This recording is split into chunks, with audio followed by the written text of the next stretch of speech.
So ngayon naman ay simulan natin ang ating pag-aaral sa pagbibigay ng kahulugan sa kung ano ba ang virtud o virtue.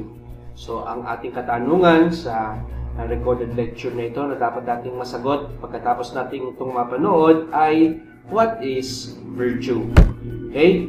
At ito ay sumasagot sa most essential learning competency number 1 na nakikilala ang pagkakaiba at pagkakatulad ng pagkapahalaga at virtue. Siyempre, bago natin makita kung ano ba ang pagkakatulad at pagkakaiba ng values and virtues, dapat alam muna natin kung ano ba ang ibig sabihin ng values, yun ay pag-aaralan natin sa isa pang recorded lecture, at ano ba ang virtues. At ito ang ating sasagutin sa recorded lecture na ito. Okay, so simulan natin sa definition. What is virtue? So, ang salitado virtue ay galing sa salitang Latin, okay, na vir, V-I-R, which means manliness or pagiging tao. And this is associated with high moral excellence or high moral standards. Anong ibig sabihin nito? Ang isa daw tao na virtuous, okay, ang isang taong virtuous ay mayroong high moral standards. Ibig sabihin, mataas yung kanyang pamantayan pag ang pinag-usapan na ay ang paggawa ng kabutihan at ang pag-iwas sa kasamaan. Okay? Hindi siya madaling ma-sway na halimbawa sabihin lang nung kasamahan sa trabaho na, pre, wala naman si sir, mag-undertime na tayo. O kaya, pre, meron ditong donation para sa mga nasalanta ng, o para sa mga naapektuhan ng COVID-19, kunin na natin.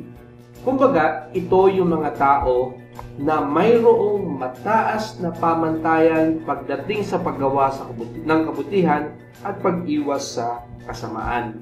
And another thing, okay, this is associated to manliness or pagiging tao. Ibig sabihin, yung virtues, yung virtue or yung virtud ay tanging nasa mga tao lamang.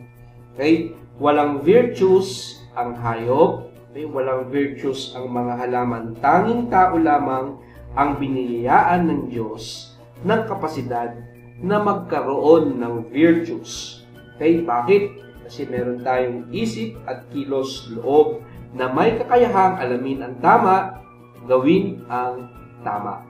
So, ang virtues ay galing sa salitang vir, which means manliness or pagiging tao, and it is associated with having high moral excellence or high moral standards. Next, may iba't iba palang uri ng mga virtues. Okay, ano-ano ang mga uri ng virtues na ito?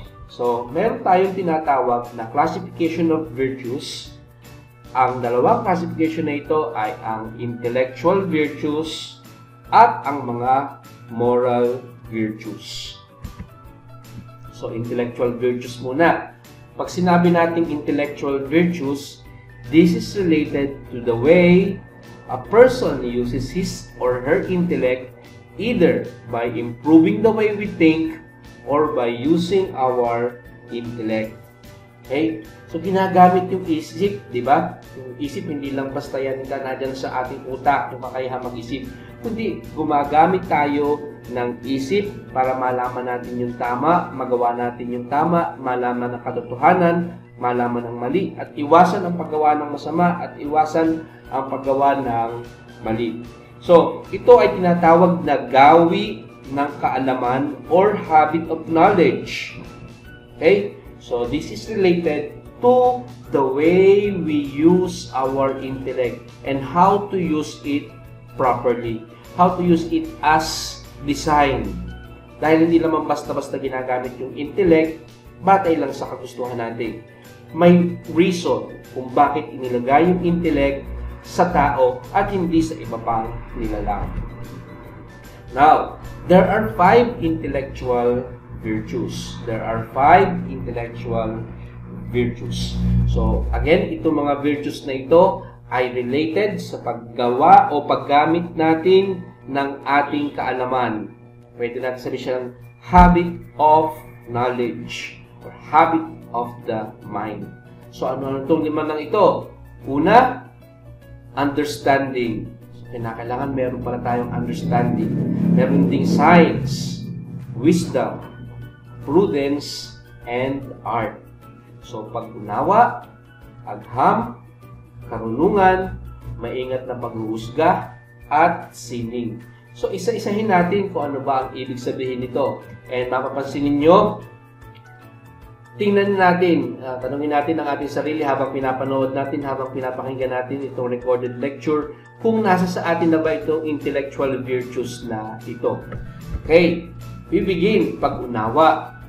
So, ito ang pinakapangunahing intellectual na virtud. Okay? Ito ang nagbibigay sa atin ng kakayahang makita ang esensya ng mga bagay-bagay o mga pangyayari. So, halimbawa, may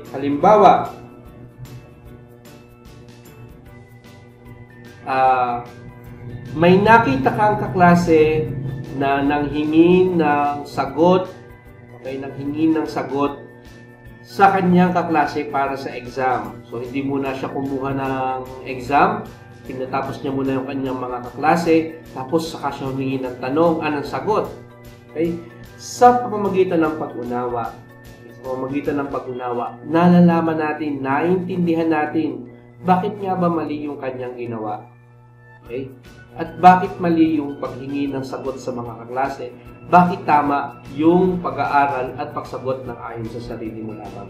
So, ang pag-unawa o understanding, ang pinakapangunahing intellectual na virtud. Ito yung dapat malinang sa atin kasi nakikita natin dito kung ano ang kahulugan ng mga pangyayari, kahulugan ng mga bagay-bagay sa ating kapaligiran. Number 2, agham or science. Ito ay sistematikong kalipunan ng mga tiyak at tunay na kaalaman na bunga ng pagsasaliksik at pagpapatunay. So, may dalawang uri ng science or agham. So, it can be philosophicong pananaw or study of the last cause o yung last cause, o kaya naman ay scientificong pananaw which is the proximate cause. So, ano ba yung mga philosophicong pananaw na yan? So, dito sa philosophicong pananaw ay tinitingnan natin kung ano ba ang yung mas malalalim na bagay tulad ng mga kasagutan sa tanong na ano ang tao, ano ang kanyang kalikasan, saan siya nagmula, saan siya patungo, ano ang mangyayari kapag siya ay namatay, bakit siya ay umiibig, bakit siya ay nagmamahal. So, meron tayong science sa ating sarili. Okay? As a virtue. Next, proximate cause naman. Ito naman ay yung bahagi na nakukuha natin sa pag-aaral natin ng siyensya.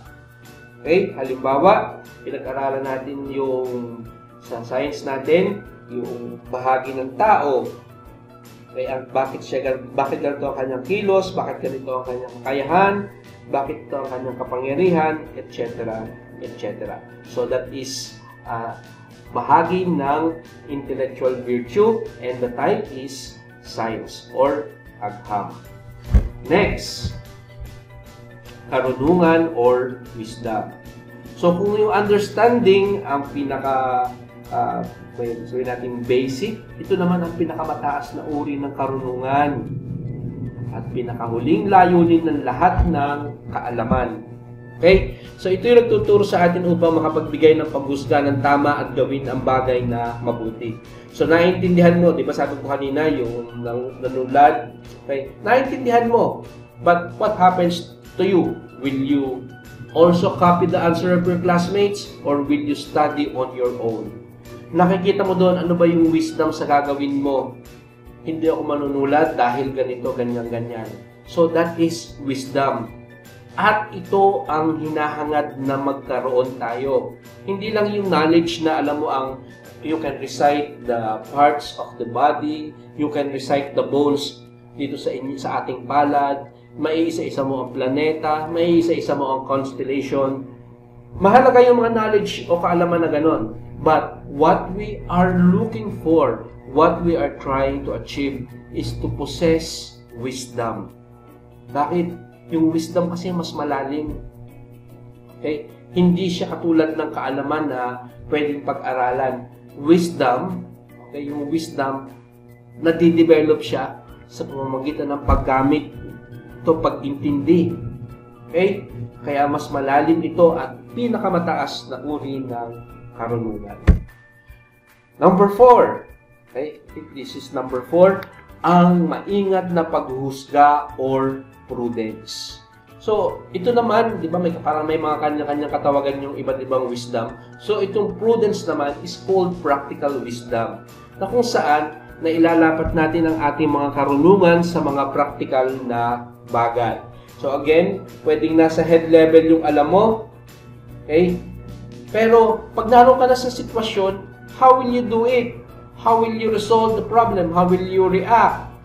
And that is by making yung maingat na paghuhusga. And that is again another virtue, intellectual virtue. We call it prudence. So, nailalapat natin ang ating karunungan sa mga practical na bagay. O halimbawa, panunulad, yung isa sa exam.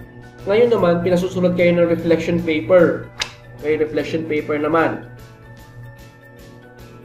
Kung wala kang maingat na paghuhusga, kung hindi mo naiintindihan, kung wala kang practical wisdom, practical,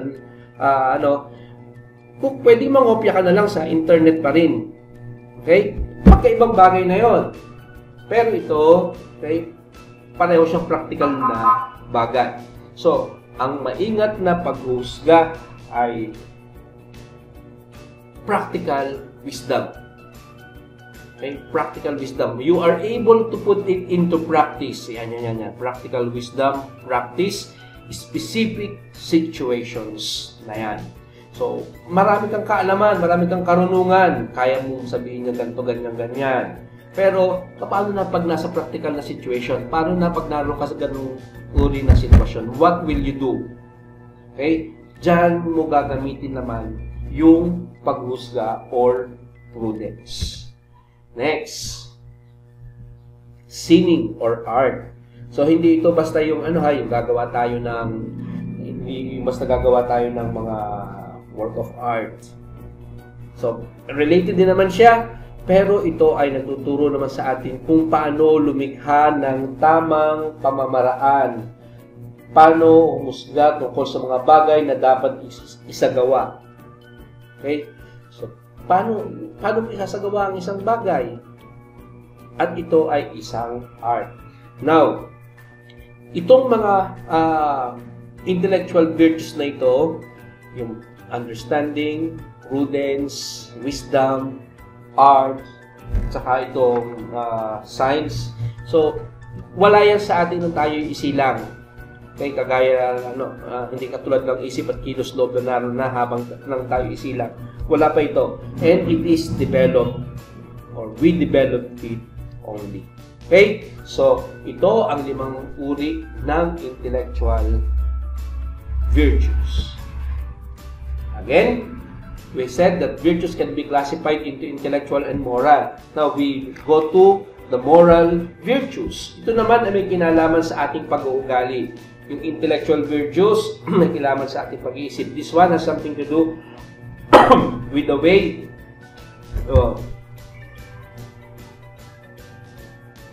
we use. Okay. Ito namang moral virtues ay may kinalaman sa ating pag-ugali bilang isang tao.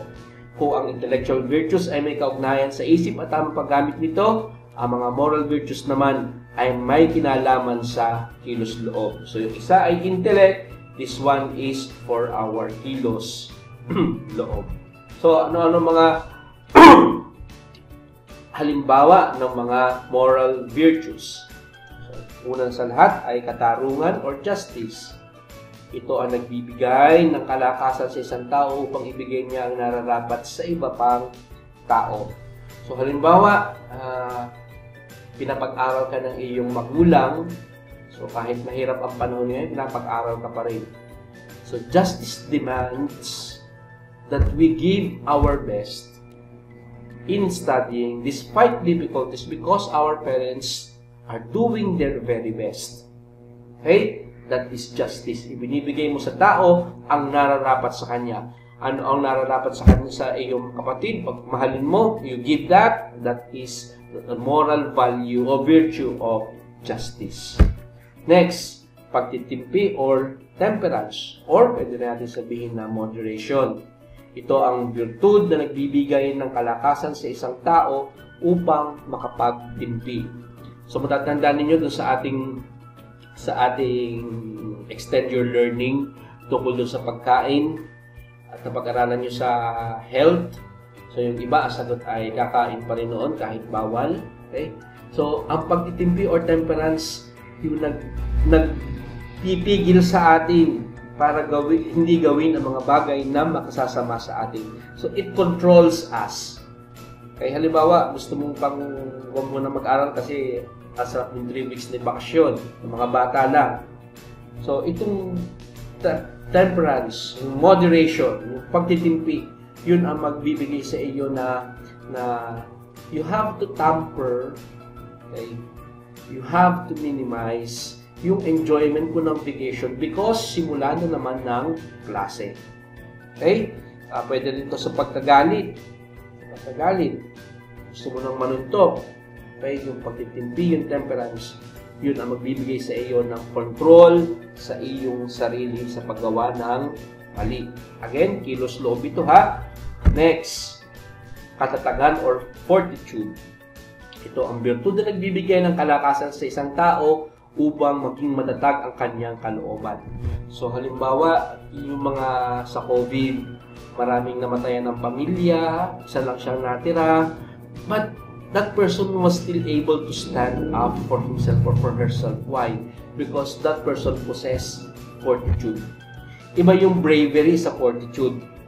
Magkaiba siya, hindi sila magkatulad. I may be brave, pwedeng matapang ako, pero wala akong katatagan ng kalooban. Okay? Next, prudence o maingat na paghusga. So, parang, sir, naroon po yan sa intellectual virtue, Okay? Ito ang tinuturing na ina ng mga virtud sapagkat ang pagsasabuhay ng ibang virtud ay dumaraan sa maingat na paghusga. Okay? Napakahalaga ng prudence, yung practical judgment natin. Okay? So, tinatagunan siya dito na ina ng mga virtud. So,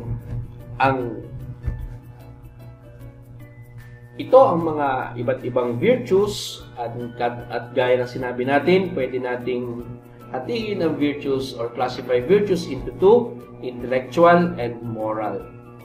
Sa susunod na recorded lecture, pag-uusapan natin ang pagsasabuhay ng mga virtues.